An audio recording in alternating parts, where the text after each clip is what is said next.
அன்பிற்குரிய சகோதரர்களே, நம்ம வாழ்கின்ற உலகில மோசமான ஆட்சியாளர்கள் மனித குலத்தை பாதிக்கின்ற காட்டுமிராண்டித்தனமான சட்டங்களை கொண்டு வந்தால் அதற்கு எதிராக எந்த அளவுக்கு நம்ம களமாடுகிறோமோ அந்த அளவுக்கு நமக்கு வெற்றி கிடைக்கும் என்கிற ஒரு பாடத்தை இரண்டு நிகழ்வுகள் நமக்கு எடுத்து காட்டுகின்றன. முதலாவதாக, இலங்கையில கொரோனாவில் இறந்த முஸ்லிம்களை எல்லாம் எரித்து கொண்டிருந்தார்கள். அடக்கம் செய்ய விடாமல் அவங்களை தீயிட்டு பச்சிலம் குழந்தையை கூட எரித்து கொன்ற ஒரு கொடூரம் நிகழ்ந்தது இலங்கை அரசாங்கத்தில். இதனால எந்த ஒரு நன்மையும் அரசாங்கத்துக்கு கிடையாது. இப்படி கொரோனாவில் பிறந்த குழந்தையை எரிச்சு தான் ஆகணும் என்று உலக சுகாதார மையமும் சொல்லவே இல்லை. இதற்கு எதிராக உலக அளவில் நீங்கள் களமாடுங்கள், இவருடைய அயோக்கியத்தனத்தை இஸ்லாத்துக்கு எதிரான இலங்கை அரசாங்கத்தின் போக்கை எல்லா பகுதியும் கொண்டு செல்லுங்கள் என்று அந்த பிரச்சாரம் முன்னெடுக்கப்பட்ட பிறகு பல நாடுகளில் உள்ள சகோதரர்கள் அந்தந்த தூதரகத்தை முற்றுகையிட்டாங்க, போராட்டம் பண்ணாங்க. உலகம் முழுவதும் உள்ள தமிழ் ஊர முஸ்லிம்கள் மாத்திரம் இல்லாம அரபி பேசக்கூடிய அரபிகளும் சேர்ந்து முஸ்லிம் நாடுகளில் போராடக்கூடிய அளவுக்கு அரபிகள் தங்கள் கார்களில் வாகனங்களை எல்லாம் இந்த இலங்கை முஸ்லிம்களுடைய எரிக்கிறதை கண்டிக்கிறோம், உனக்கு புத்தி பேதலிச்சு போய் விட்டதா என்றெல்லாம் அந்த நாட்டினுடைய அதிபரை நோக்கி கேள்வி கேட்கக்கூடிய பதாகைகளை வைத்து தங்கள் கார்களை எல்லாம் அந்த மாதிரி பேனர்களை அலங்கரித்தார்கள். இதற்கு பிறகு உலகம் எல்லாம் ஒரு நெருக்கடி வந்த பிறகு முந்தா நாள் உத்தரவு போட்டிருக்காங்க, இனி எரிக்க நிறுத்தி வையுங்கள், தற்காலிகமா நாங்க வழியை சொல்லுவோம், இனி இறந்தாரை எரிச்சிட வேணாம், பாதுகாப்பா ஃப்ரீசர்ல வைங்க என்று உடனடியாக தடை போடப்பட்டிருக்கிறது. இந்த தடை எதனால வந்துச்சு? யாருக்கும் அந்த விருந்து என்று நம்ம இருந்தால் வந்திருக்காது. அதுக்கு எதிராக நாங்கள் லேசா எடுத்துக்கொள்ள மாட்டோம் என்று நினைக்கக்கூடியவர்கள் அதை காட்டணும். உங்க உள்ளத்திலிருந்து பார்க்க மாட்டாங்க. இதை என்ன மாதிரி எடுத்துக்கொள்கிறீர்கள் என்பதை எப்படி சொல்லுவீங்க?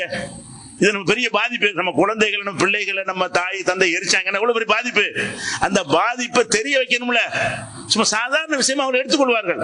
நமக்கு என்ன மாதிரி பாதிப்பு என்பதை நீங்கள் தெளிவாக தெரிய வச்சீர்களே ஆனால் எவ்வளவு பெரிய சர்வாதிகார அரசாக இருந்தாலும் மண்டியிட்டு ஆக வேண்டும்.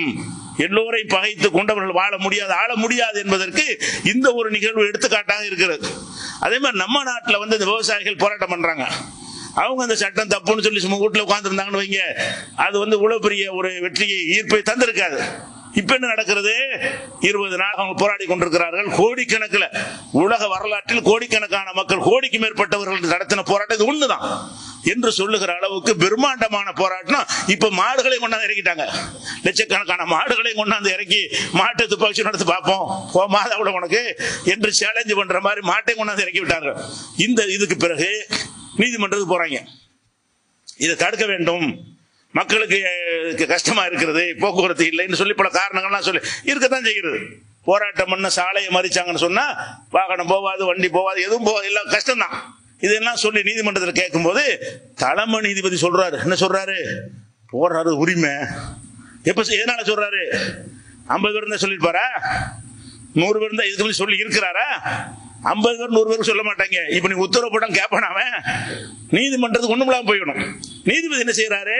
சொத்துக்களுக்கு சேதமில்லாத வகையில் எந்த சட்டத்தை எதிர்த்து போராட உரிமை இருக்கிறவர்களுக்கு அதில் நாங்கள் தலையிட மாட்டோம், அதை தடுக்க மாட்டோம்னு சொல்லி ஏற்கனவே சின்ன சின்ன விஷயங்களுக்கெல்லாம் தலையிட்டு ஏன் தடுக்காம இருக்கிறீர்கள் என்று அரசாங்கத்துக்கு உத்தரவு போட்ட சுப்ரீம் கோர்ட் சொல்லுகிறது.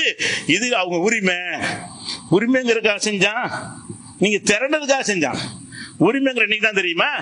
அது உரிமை தானே, ஜனநாயகத்துக்கு அர்த்தமே தானே, சுதந்திரத்துடைய அர்த்தமே தானங்க, உரிமைதான். எந்த சட்டத்தையும் நான் எதிர்க்கலாம், ஏற்கனவே அவசியம் கிடையாது, யாரும் எதிர்க்கலாம். எதிர்க்கிறதுக்கு என்ன அளவுகோல் இருக்குது? சட்டத்தில் இருக்குது. இதை சொல்ல வச்சது எது? அவன் கரெக்டா தான் சொல்லி இருக்கிறான். இதுக்கு முந்தைய சொல்லாத ஒன்றை இப்ப ஏன் சொல்ல வச்சிருக்குது? அவங்க கொடுத்த அடி அப்படி.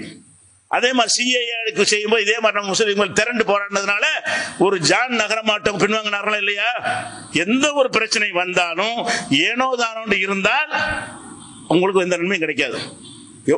எகிரி அடித்தால் உயிரை கொடுத்து தியாகம் பண்ண முன்வந்தோம் என்று சொன்னால் எவ்வளவு பெரிய சர்வாதிகார ஆட்சியாளர்களாக இருந்தாலும் அதற்கு மண்டிட்டாக வேண்டும், பணிந்தாக வேண்டும். இந்த விவசாய போராட்டத்தில் அவங்க தான் ஜெயிப்பாங்க இன்ஷா அல்லாஹ். அதனால என்ன செய்யணும்? இந்த பிரச்சனைகளை இதுல இருந்து பாடம் கத்துக்கிறேன்னு எந்த ஒரு இஷ்யூவை நமக்கு அநீதி இழைக்கப்படும் என்றால் அவன் பெரிய ஆளு, வலிமை உள்ளவன், ராணுவம் வச்சுக்கிறான், போலீஸ் வச்சுக்கிறான், இதெல்லாம் வரவே தேவையில்லை. நமக்கு முன்னாடி எல்லாம் துச்சம், தூசுக்கு சமம் என்று இறங்கக்கூடிய ஒரு மன உறுதியை இதன் மூலம் பெற வேண்டும் என்று கூறி முடிக்கிறேன். அஸ்ஸலாமு அலைக்கும்.